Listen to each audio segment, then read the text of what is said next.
Hello and welcome to the Lumen Project. I'm Dr. Helene, clinical psychologist.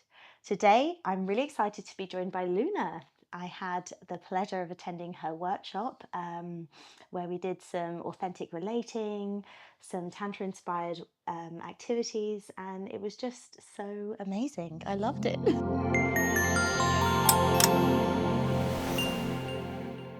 So, thank you for joining me. Yeah, thanks for being here. So, Luna, tell me about you and what you do.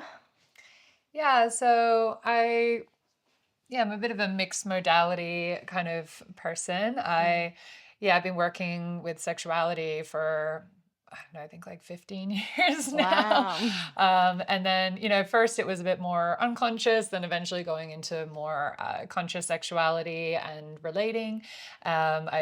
Studied sex, love, and relationship coaching and somatic shadow work and regular somatics. And I love, and done, a lot of Tantra. So I've done both like modern Neo Tantra and traditional non-dual Shaiva Tantra, which is one of the Indian branches of Tantra. Mm.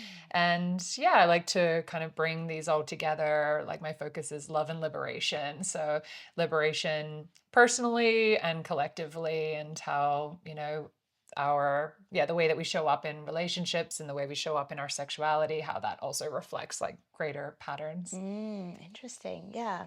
And I think it's a really important aspect of wellness is thinking about our sexuality, our Mm. pleasure, our life force energy. So I'm always so grateful for people like you to be thought leaders in this space because it's so needed. And it can be so healing if it's done right and so Mm. damaging if it's done wrong.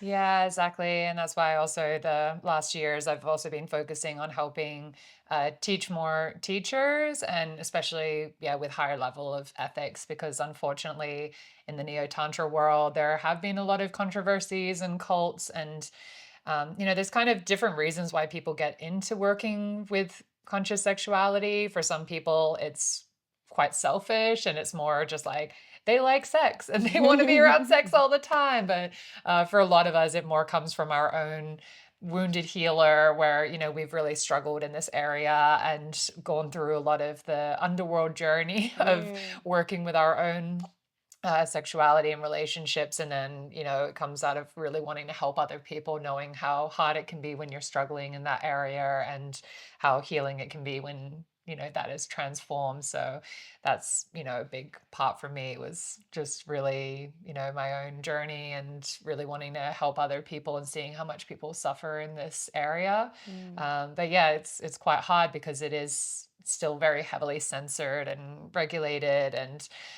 very difficult.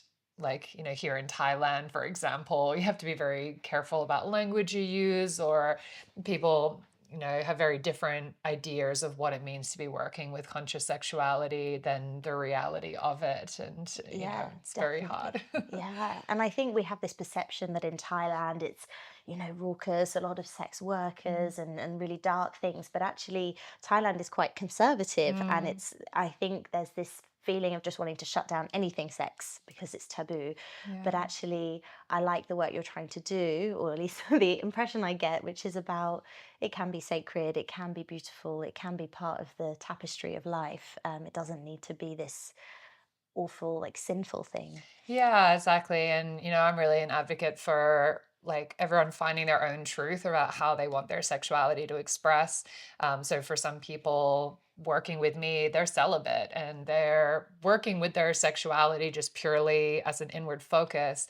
Other people might be, interested in play parties and exploring their sexuality a lot more freely. And for other people, it's in a monogamous relationship. And I really believe that, all of this is sacred and beautiful, and that we have different chapters of our life, or we're all suited for different things. So it's not about pushing an agenda that, having a liberated sexuality means that you're off sleeping with every person. Like I definitely don't do that. I'm very, selective about who I get into sex with, Mm, but it's not to shame that either if that's what's true for some people. So it's just mm, really finding about, yeah, what's really authentic and what's really empowering for each individual. yeah, nice. And I guess maybe you're the expert, but maybe sometimes people eh, push their edges and pull on a bit of a thread of excitement, and maybe they could bring a bit more conscious awareness or just bring a bit more groundedness if they're going to be challenging themselves a bit more.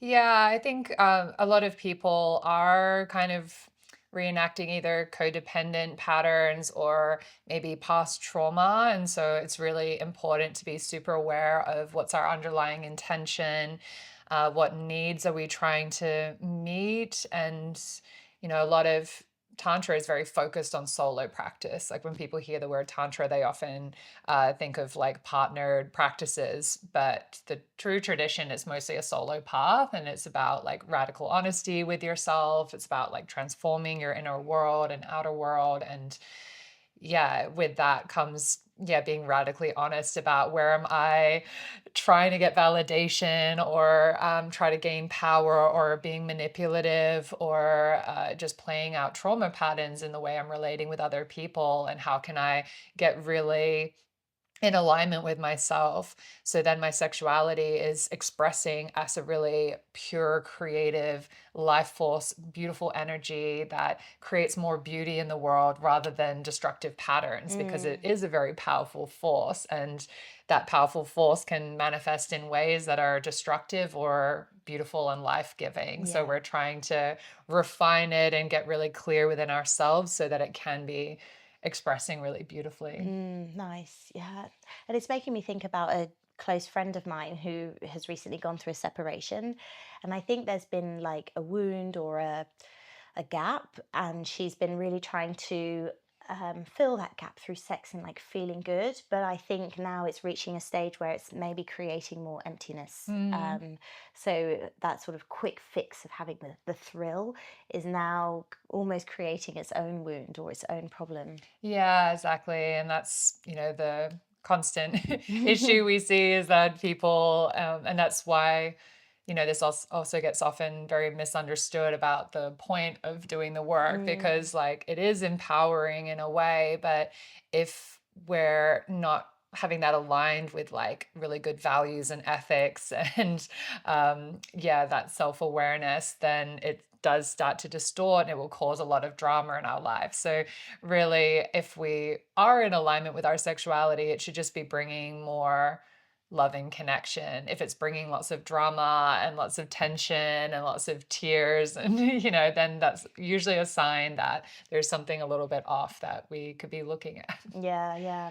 And I think in her case, it's this sort of element of speed and lots and lots. And I'm hearing you speak's making me think, yeah, she just needs to slow down and just bring a bit more presence when she's decision making, when she's choosing partners and things like that. Yeah, and that's why kind of in the beginning stages of working with conscious sexuality, then there is so much about slowing down, because when we're going really fast, then we're often losing that presence and losing connection with ourselves. So, even in workshops where we're getting people to interact with other people, I've really learned over the years as a teacher to slow it down so much more. Like, even Mm, if someone's asking, like, oh, can I touch your hand? It's like, don't immediately just say yes. Like, actually pause and have a mm, few breaths. And feel, even though it's something as silly as like touching a hand, that might not seem like a big deal, but it's that like automatic reactions, which are our conditioned responses.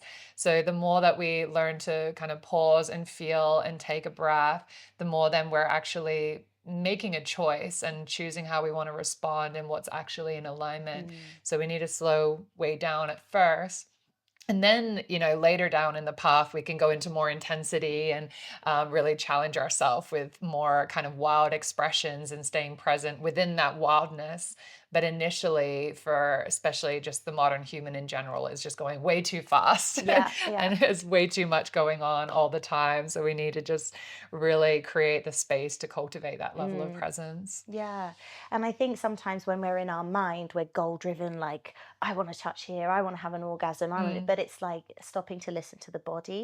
And in the workshop yesterday, we did this nice exercise where we were standing really far apart mm, and you were like, okay, now gesture for your partner to come closer, feel how it feels. Do they need to go back? Do they need to pause? And that was really, I loved how you broke it down because I think I don't go about my day really judging like how close do I feel comfortable to this person? Do I feel should I mm. come here or there? I guess I rush through these interactions. And by doing that and playing with that safety, then by the end, we all felt really comfortable to like hold each other and get so much Mm. closer because we had 2.5 hours, which I thought was going to feel really long, but it didn't. Yeah. We had a 2.5 hours to prepare the space, prepare our energies. And then when we did come close, it felt really natural and safe. Yeah, Mm. yeah, and that's the thing where a lot of this work can't be rushed, and the kind of challenge in our modern world is that a lot of people they just want to have a 2-hour workshop and they want to just fit as much in as possible and have a total transformation. But to really do this work mindfully and get the benefits, we need to have more time and yeah, to really develop that safety within us, which can only come from like moving at the pace that our nervous system needs to move. And a lot of us dominate with the mind, yeah, because we're like, oh, well, I just want to get some touch and I Mm. want to connect. And so, the mind tries to dominate over the body. And that's where we end up traumatized in relationship because it's too much, too fast, too soon, the way that we're going into interactions, especially if you mix alcohol or substances where people are, dissociated or altering. So, I know for me and a lot of people, all of our flirtations or interactions for so many years were all under the influence of alcohol.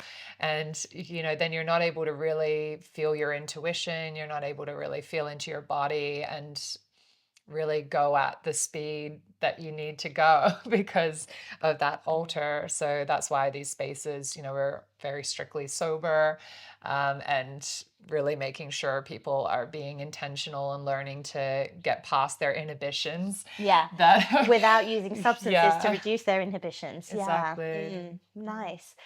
So I want to go back a little bit to your personal journey. So you told a little bit about how you came to the work and your history, but I'm curious to hear more about that.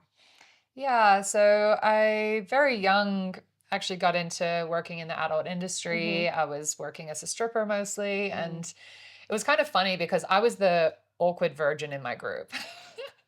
Like I was the shy one that was like very self-conscious about my body. Mm. But I originally started just because I needed money, like a lot of people, and my friend was doing it, seemed like a good idea.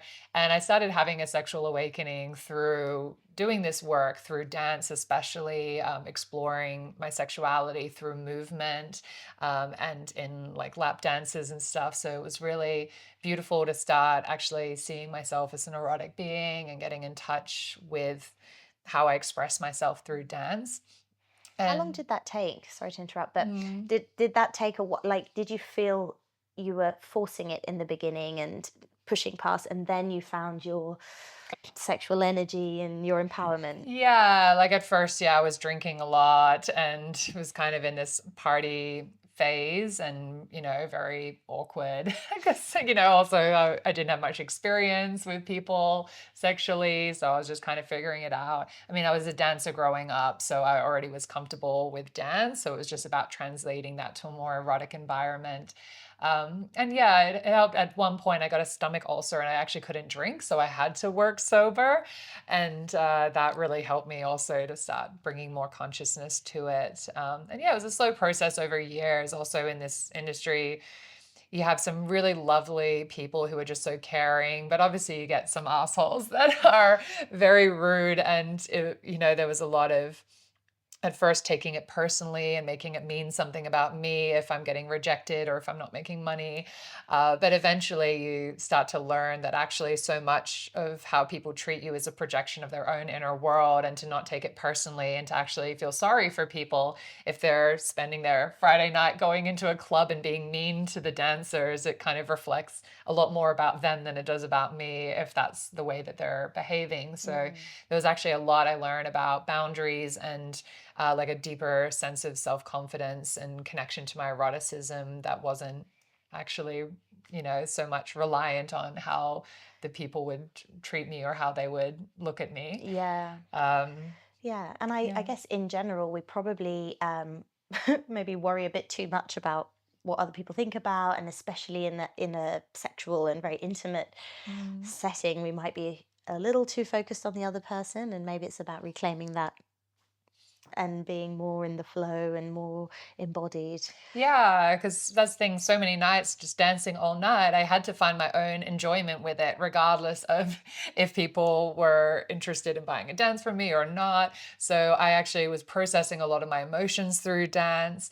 I really learned how to go into a trance through dancing and how to take other people into a trance as well. I didn't Oh. have the words for it at the time, but I kind of later, as I got more into sacred sexuality work and learning about trance states, I was like, oh, that's what was happening. Where if I was frustrated and I would get on stage and dance with my frustration and move it through my body, then, suddenly I would look and people would just be jaw dropped and enraptured with me. And it's like Mm. they could feel the authentic aliveness. So, you were mentioning maybe some more difficult experiences that have led you to where you are now.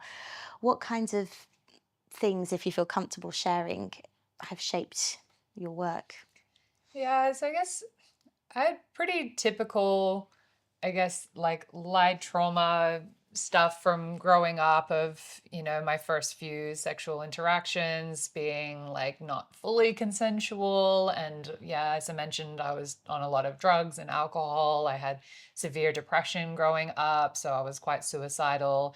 And then I also got chronic fatigue syndrome. So I had to drop out of school, even though I was like a kind of star student. I just got super sick.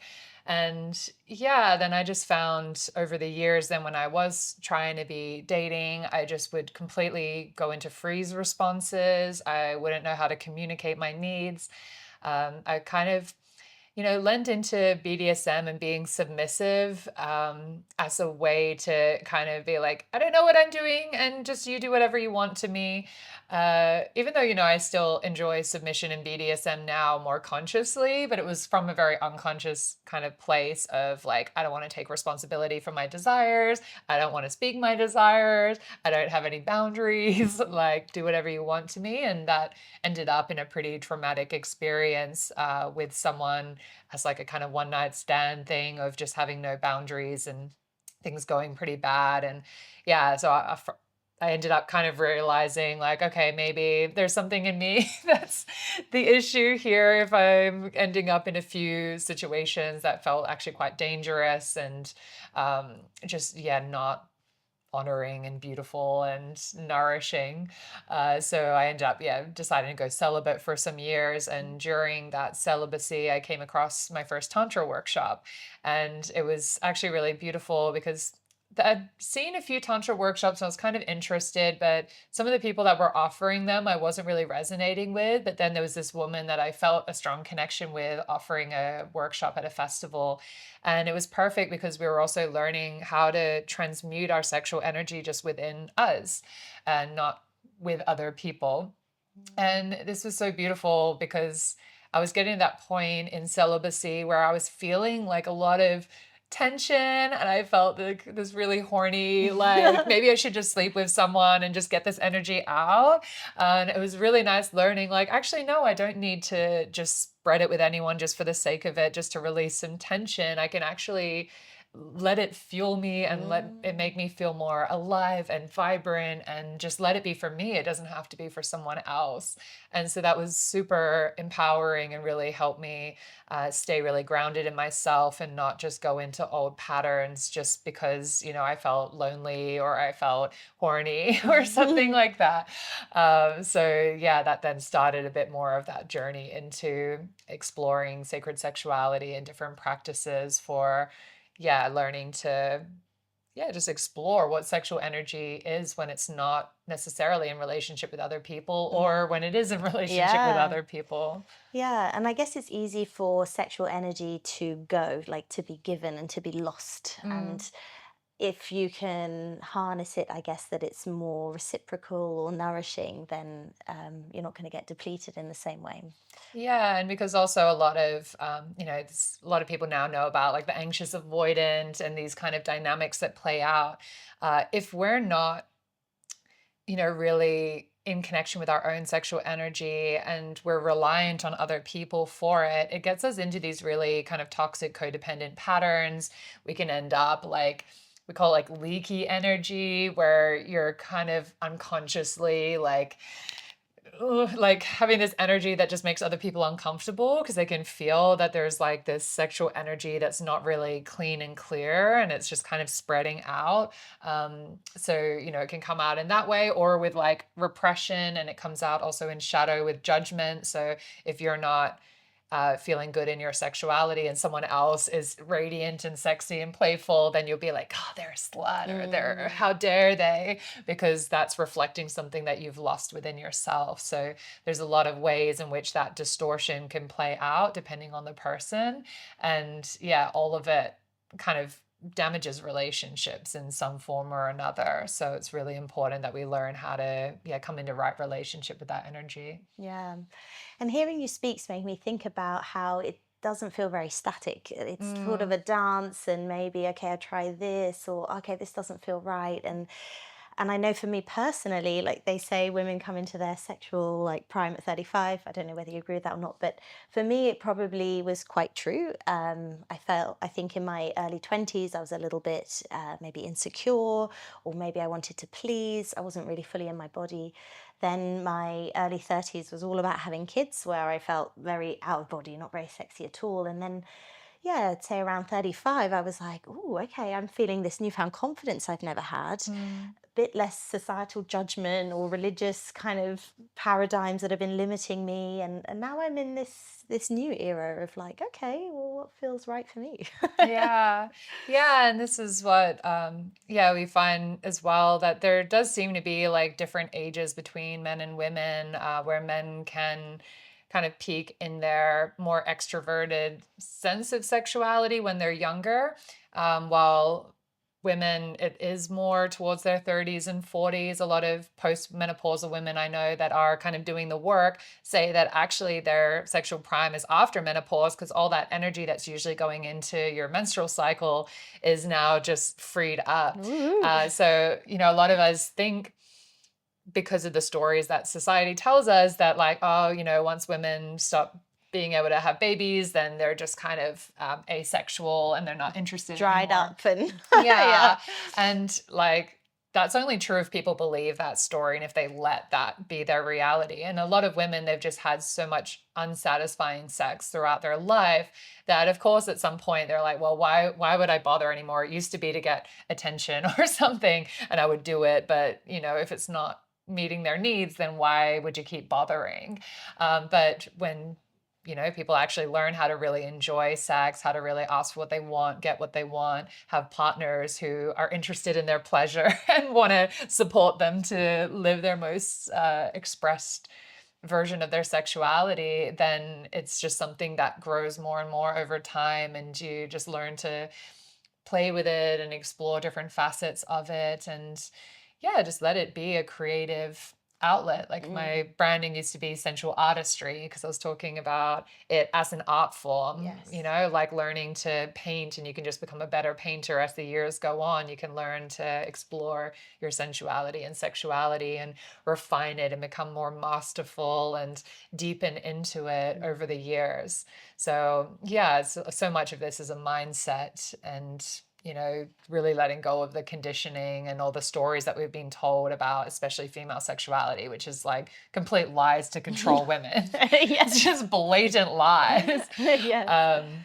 but, it becomes a truth when people believe it. Yeah, yeah. Mm. And then it comes into the collective consciousness as well, which, yeah. I was also thinking about, uh, it's not true for everyone, but I think sometimes in people's 20s, they maybe are watching a lot of porn and they're very like boom, boom, boom, and it's fast. And at least for me, as I've got older, I actually want to play more, indulge more, play with gentle touch. And Mm. what you were saying about that artistry is something I'm super interested in, like bringing that more into my long term monogamous relationship, because I Yeah. think that's where I could find more joy or more pleasure. Yeah, and I think there's, always the thing of variety. When we're in long-term monogamous relationships, uh, if we're just doing the same thing over and over again, of course, it's going even if it's nice, it's like, yeah, you could have your favorite ice cream, but eating it every day, you're going to get bored of it. So, yeah, that's where the different flavors and creativity comes in to keep it interesting, to keep it fresh every time. And when we're really bringing in the meditative spiritual mindset into our sexuality, then it's so much, yeah, it's not about the fantasies. And you can still play with like role play or whatever if that floats your boat, but what we found is the yoga of it is how fully present can I be with this exact moment and my desire in this moment, and not what I think it should be or how I think you should be or I should How we be. usually do it. Yeah, like, oh, this is what usually works for me. It's like, Mm, how attuned can I be to each and every moment and where desire is leading me in each moment? And to, yeah, just really let go of stories of what you like or don't like, and to really just, yeah, be curious and be willing to be surprised. And mm, that, what we call the beginner's mind, like this very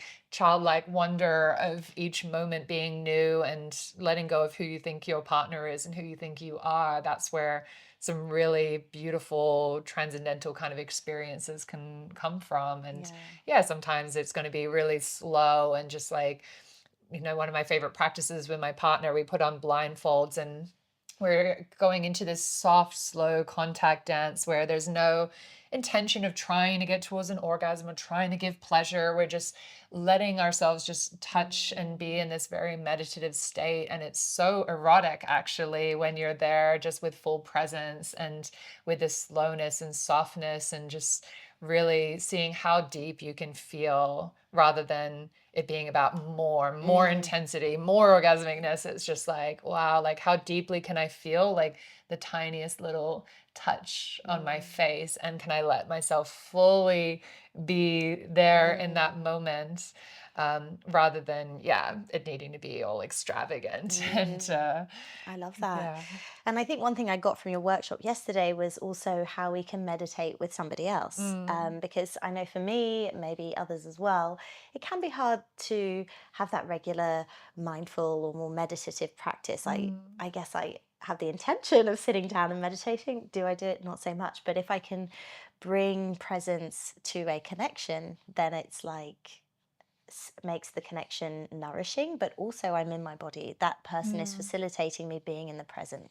Yeah, and it can be more difficult meditating with a partner. It's considered a more advanced practice. So usually, I try to make sure people come into my workshops like have at least done a bit of solo practice first, because when you're with someone else, it's like, okay, what's happening in my body? What's happening in your body? Am I present with you? Am I present with me?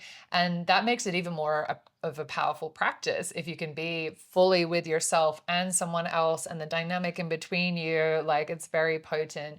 Mm, But when people don't have any foundations of any solo meditation or embodiment practice, then they usually can kind of maybe get distracted or not really feel their partner being present and not get the same effects.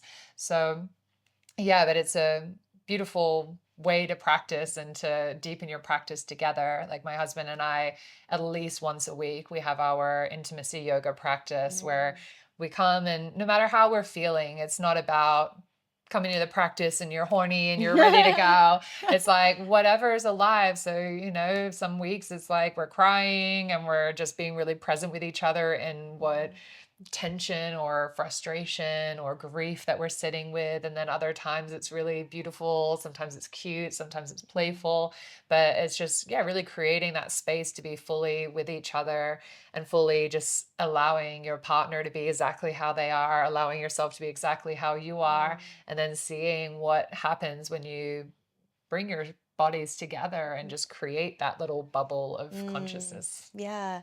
And that sounds like a very intimate connection. And I think for many of us, we think intimacy equals penetrative sex. Mm. Um, and actually, that's just one narrow bit of it. Intimacy can just be fully showing up for somebody and fully sharing a moment.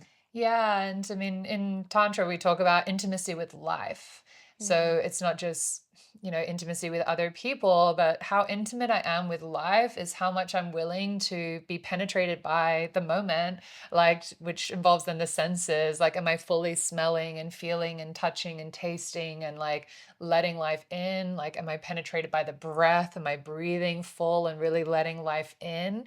And yeah, just that level of connection. So when we become more intimate with life, then of course we're going to become more available for intimacy with other people as well.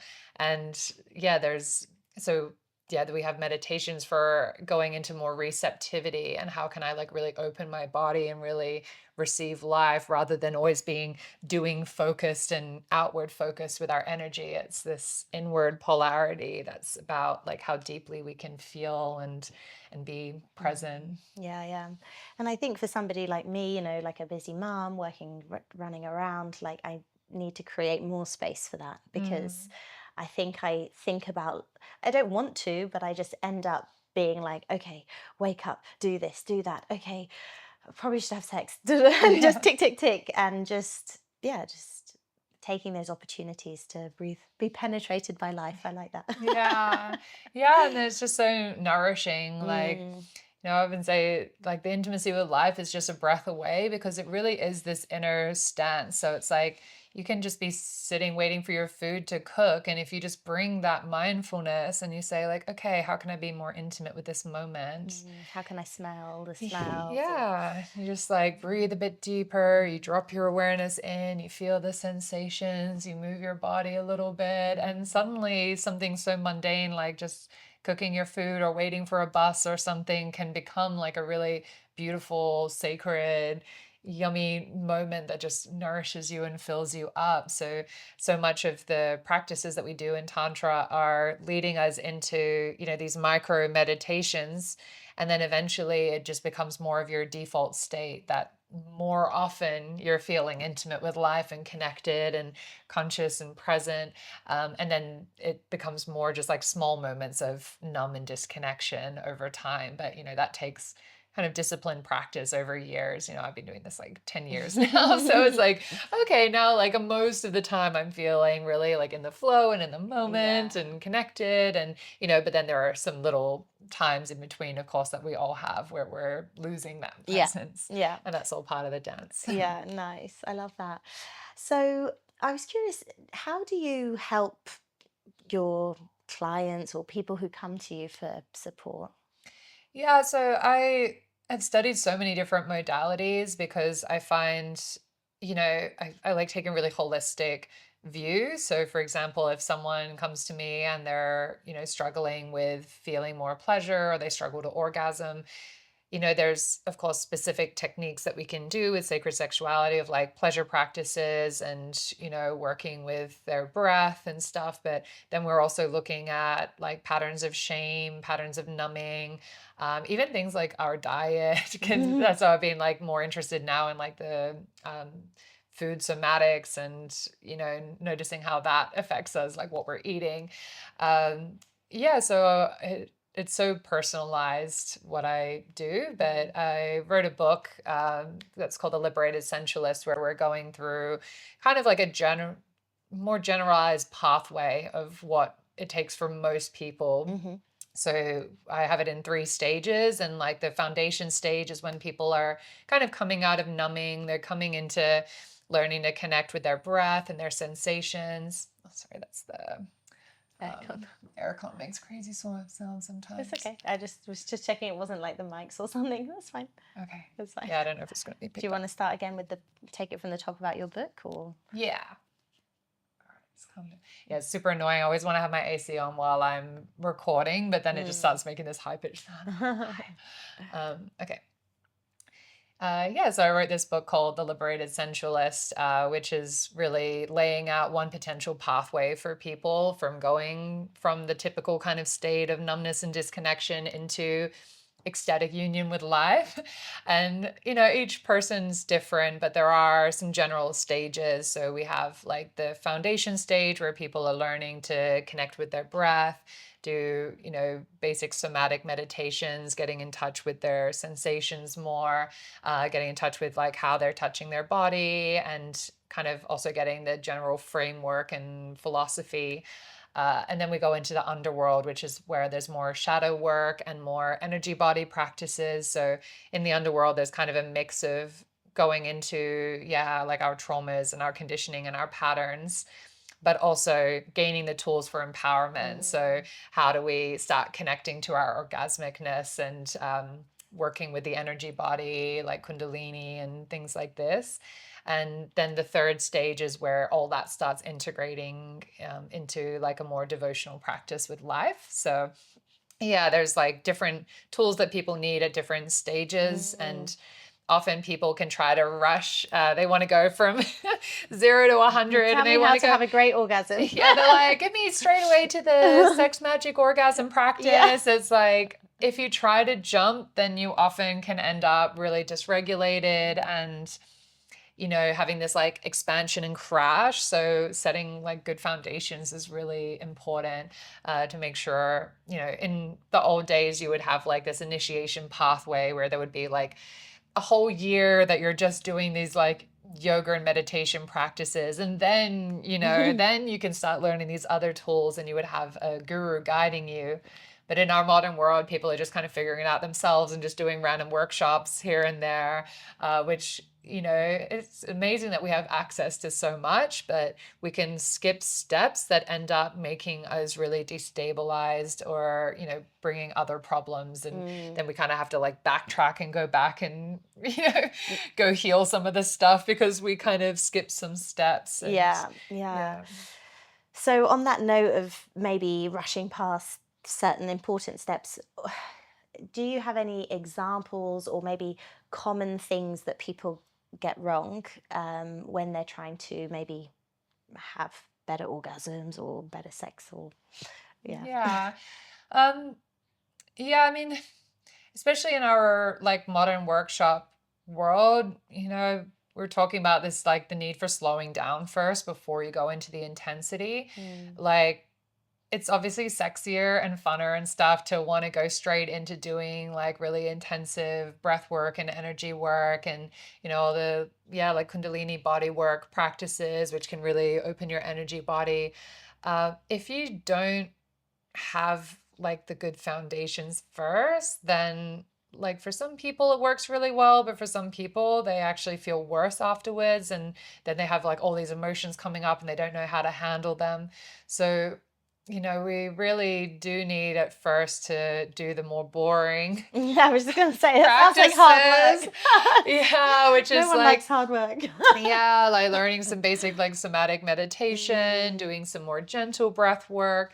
The first steps that especially one of my main teachers says is, just creating spaciousness and slowness in your life, like slowing down Yeah. first to make space where then this transformation can happen. Because if you're already in this like chaotic, busy life and then you're throwing these really intense practices, then it's just going to overwhelm our system. So, going on a silent yoga retreat or something is going to be a really good starting point for people. And a lot of people do take those kind of steps first. And yeah, like learning different conscious breath techniques and learning consent and boundaries before you go into like when I first started going to some play party things, I went straight to these very intense Berlin kinky sex parties and I was totally overwhelmed, and I'm like, I don't know, like, okay, I'm just gonna like go do this thing. And I was going into freeze responses. I had no idea. I was just kind of dissociating and just going with whatever. Mm, And yeah, so when I now guide, if people are wanting to explore like a kind of play space, conscious sexuality space, it's like, yeah, we go really slow. Like, mm, first learn about consent and boundaries and do some like very gentle touch practices and a cuddle puddle maybe mm, and like just get comfortable being in these kind of group spaces and then start going up. But mm. a lot of people, they just go straight to this swinger club or sex party and they don't know anything about their boundaries and their desires yet. And then it can be a very unpleasant experience, Yeah, yeah. especially, yeah, when you start mixing drugs and alcohol into it. Yeah, yeah. I think part of us craves that intensity, like, oh, Yeah. I want to do it all.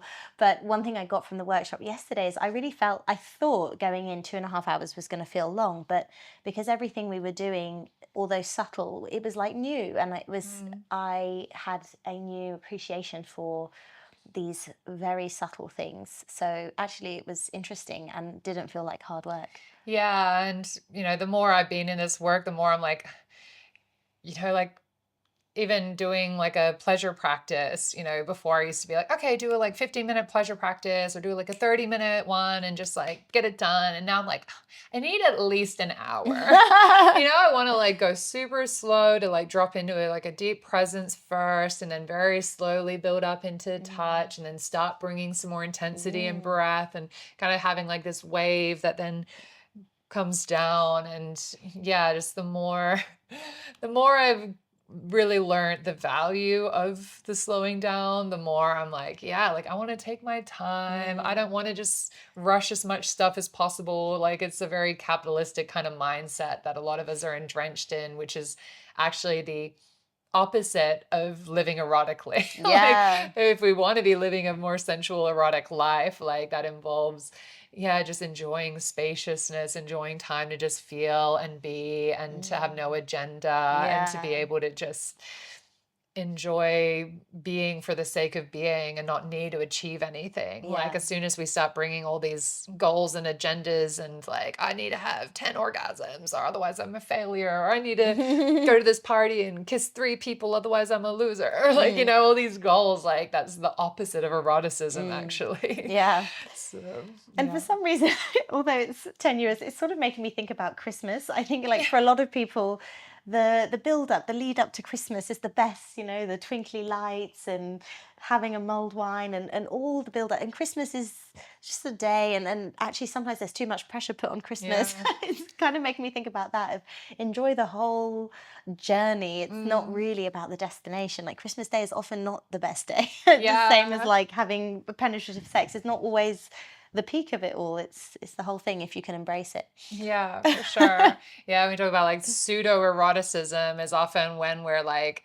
uncomfortable with silence and we're just trying to fill it with some kind of like, oh, put on a TV show, eat a block of chocolate, or like this discomfort with being in this in between Mm. space and like not being able to embrace the journey, like always rushing towards the destination. So that's a lot of what we're trying to unwire Yes, in yes. ourselves in this kind of work. And it takes time. It's not something that we can master in like a very short period of time. Like, we Yes. gotta efficiently get to Get to the being erotic point. masters as quickly as possible. But that's what people want sold to them online these days. And that's why Mm. it's hard as a teacher that's not willing to kind of lie or degrade the work by trying to sell like a cheat sheet Mm. Because thing. that would But be easier for you, right? yeah, exactly. Pay Well, that's me what $20 sells. for I'll make you a tantric sex master in 3 modules of yeah. 5 minutes as quickly as possible. Bam. Like, people pay money for that because they want the convenient short option. And when you're actually being more in integrity and ethical about it and saying like, well, yeah, like this takes time and we need to build the foundations first and we need to go slow and you need to, really consider, then people are like, too Too- much work. Yeah, I don't want yeah. to do it. But that's where like the real transformation Mm. happens. And I guess I can really say, as somebody who's had a taster of it, yeah, it makes me want to go deeper and do Mm. more. So I'm curious, what's next? Like, how do you see your work evolving? What are you working on at the moment? Yeah, so at the moment, I'm still kind of focusing on getting my book out there because it just came out a month ago or almost 2 months ago now. Congratulations. So yeah, I'm going to be going to Australia and doing a bit of a tour with some retreats focused on the book, and then I want to start writing the next one. um, yeah, I mean, there's a whole bunch of books that I want to write now. I think I've got like 5 or 6 planned, and Great. something I do also want to play with is writing a romantasy. Like I'm really into like the fantasy books at the moment with a big romance and eroticism Mm. plot, and I want to play with bringing in some of these teachings into a more, I don't know, heroine's journey, mythical story. I think that's really an interesting way to transmit wisdom is to bring it into like a fantasy context. So that's something that I'm hoping to get to, as well as, yeah, the next main book's going to be more focused on couple practices and for people in relationships, because that's what, yeah, has also been some of the most popular of my posts and work is talking more about, yeah, relationship dynamics and long-term relationships. Yeah, amazing. Well, I could definitely do with your advice and guidance with that. Okay, well, that's amazing. I can't wait to read your book. Yeah, and you're going to make an Audible book as well. Yeah, I'm recording the audiobook at the moment. So, Fantastic, yeah. fantastic. Oh, congrats. I love to see women in their power and, being brave. I don't think it's, well, for most people, it's not that easy to talk about sex. It's Mm. not that easy to show up in this like vulnerable way that you do. And I think this is very empowering. And yeah, got a lot from meeting you. Yeah, so I'm really interested in learning from you a little bit about sort of the mind body connection. I think, I mentioned I'm in a long term monogamous relationship, and I definitely think I'm too much in my head. And also, sometimes I think it stops me from enjoying pleasure or really feeling the full connection with my partner. Mhm. Can you help me? Yes. Yeah, well, so much comes down to the breath as that gateway between kind of body, soul, mind, and so much of sacred sexuality is foundational on the breath. So I can teach you a little lover's breath meditation, which will bring in some of that receptivity that we're talking about as well for trying to let more of life in. And yeah, this can then apply in so many different ways, and yeah, Okay. both for yourself and in partnership. Okay, I'm excited. Okay. Cool. All right. So, yeah, it helps to close your eyes. And yeah, we want to be sitting where we can move our body. So, a lot of the more Shakti sensual practices, we want to make sure that we're not getting rigid or stiff at all. So, we want to be able to really like move our spine and let the breath move us. So, I like to first focus on relaxing the face. We can often hold a lot of tension in our forehead and our jaw and our tongue. So try to just melt your face and let any tension go. Relax the jaw, maybe opening your mouth very slightly. And start to invite a deeper breath, and bringing the breath all the way down to the lower belly. So when you inhale, the belly should expand bigger. And as you exhale, it contracts a little bit and becomes softer. And if you like, you can breathe in through your nose and out through your mouth for this practice.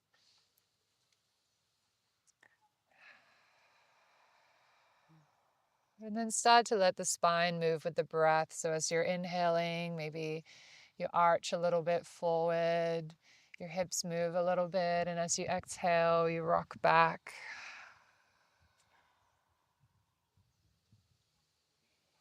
And with every breath, really follow your awareness down into the body. So following the breath as it moves through your nose, down through your throat, all the way down to your belly. And then as it exhales back up, it moves back up and out.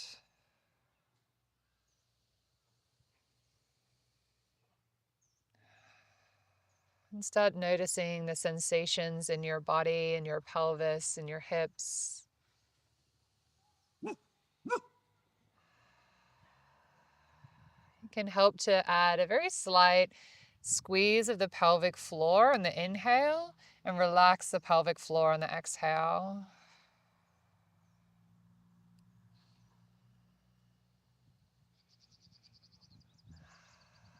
And then start allowing some sounds on the exhale. You're inhaling and then exhale a ah. Really feel yourself melting with the exhale.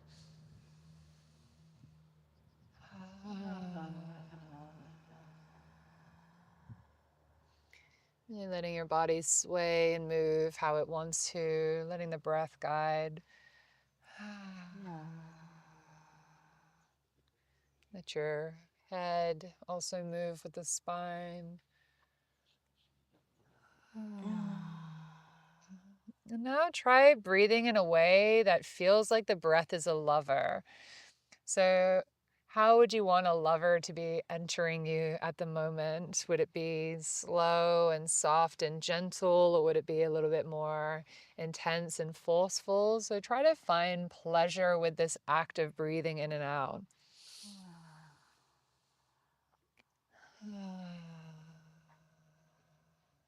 Feeling this intimacy with the moment as you let the outside world enter you and penetrate you on the inhale, and as you share yourself with the world on the exhale.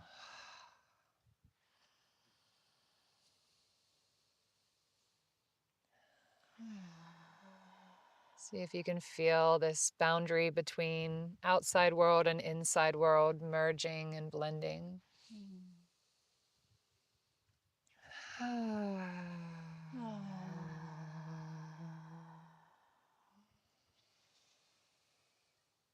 Bring a little smile to your face as you breathe. See how that makes a difference.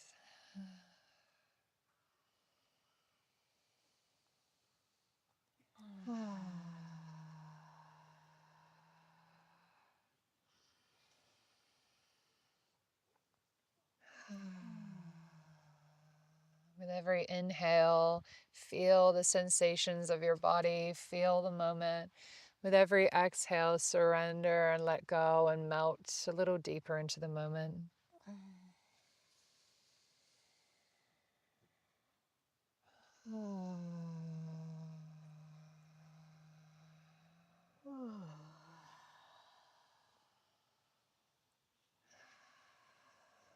Beautiful. And now letting go of the effort with the breath and just come into a listening. So just letting your body be mostly still. It might still move a little bit. And just listen, not just with your ears, but with your whole body. And see if you can listen from your heart, listen from your belly, listen from your genitals, your hands, your feet.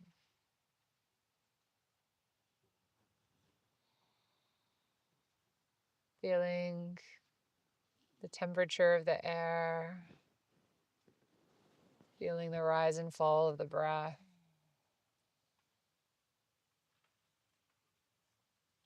listening to the sounds, and smelling whatever you can smell in this moment.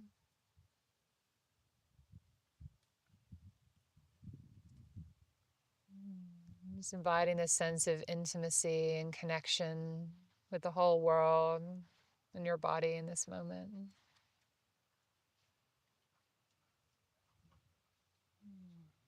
You might want to slowly open your eyes and just take in the color and the light and feel the sense of intimacy with the space. So nice. Yeah.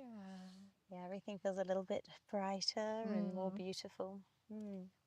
I felt like actually if we'd have kept going, there was some like emotion that was starting to come up. Like I created a bit of space and I was just starting to feel it come up. So I think there's something I pushing down a little bit.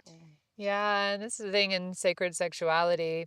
Emotions are part of the erotic, and it's part of opening your heart and being intimate with yourself in the moment. So often one of the biggest mistakes also in partnered intimacy is that if someone starts crying, people go, oh no, we need to stop. Mm, And it's like, no, keep going, mm, breathe through it, let it be part of it. And usually on the other side of the emotion is where the ecstasy is. So mm, often, yeah, when we're really feeling, when we're creating that space, then yeah, this material can come up. And when we say yes to it and welcome it and just be like, yes, mm, it's okay to feel, then on the other side of that often is where, yeah, the juiciest, most surrendered ecstasy is mm. available. But yeah, if we're contracting anything, if we're pushing anything down, then Yeah. it doesn't work. And maybe in those moments where emotion is coming up, maybe being able to say to your partner, do you know what I would really like you to do now is to hold me in a loving Mm, way, or is for us to take a moment. And I think sometimes I don't communicate much with my partner, like what I might need in that moment. So he has to guess. It's mm, stressful for him. I don't yeah. get my needs met.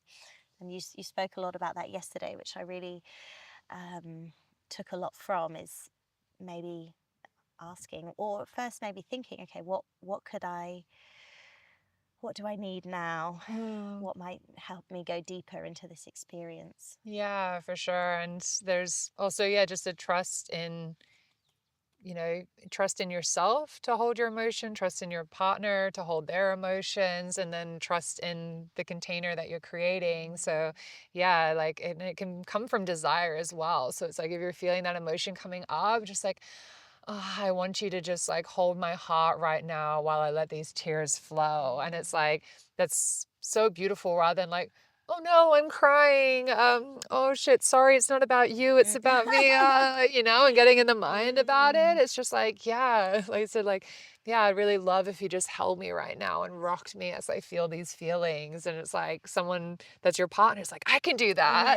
yes. Well, if it's like, oh no, I'm in a problem, then it's like, oh, I must problem solve. I must fix the Hmm. problem. And that's when we're, Straight yeah. into the head again. Yeah, exactly. Yeah. Well, yeah. And that's the thing. The more we get in touch with, yeah, our emotions and what helps us, like, I know Mm, that, yeah, if I'm crying, then like, yeah, having someone holding my heart, or I often like rock and sway myself. So mm, then that helps me know, okay, if this is coming up, this is how someone can support me. mm, Actually, yeah, them holding me or swaying with me, or just saying like, I love you in your grief, mm. like just hearing that, it's like, oh, yes, Yeah. yes, welcome it. Yeah. Or I want you to make love to me through my tears. Oh, okay, cool. I can So, do that. Yeah, yeah. yeah. And you were speaking yesterday as well about how we can maybe, so that's the downside if you're feeling a bit sad, but you can also maybe intensify joy and pleasure. Mm. Maybe if certain feelings are coming up for you, maybe communicate that with your partner. Yeah, I Very, notice I feel so safe with you right mm, now. Like, oh, I feel so much gratitude in my heart just to be here with you now. mm, Like, just not just feeling those, but speaking them out loud really invites someone into your experience and just kind of, yeah, mm. amplifies it even more. Yeah, I love that. Yeah. Oh, So, well, thank you so much for sharing this moment with me. It was really beautiful, and I really enjoyed our conversation. yeah. I think you're an amazing, amazing facilitator, Thank you. and I just wish you all of the best with your book and any project that you do. Thank Yeah, you. thank you. Thanks.